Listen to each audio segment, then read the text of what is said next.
Hi, I'm Mama Giuliana and today's tips is how to prepare coffee.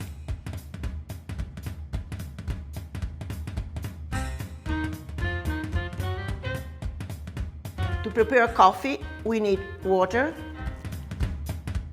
coffee,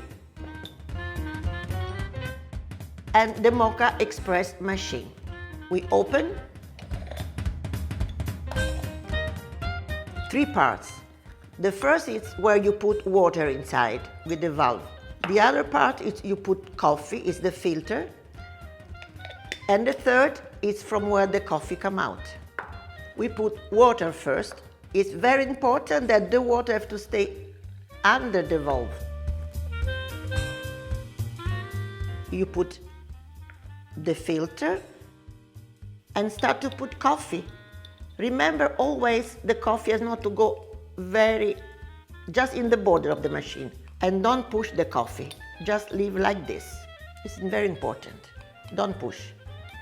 Once you finish to put coffee here, you close.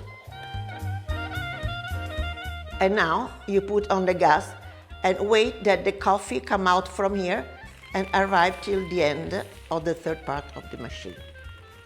After a few minutes, your coffee will be ready.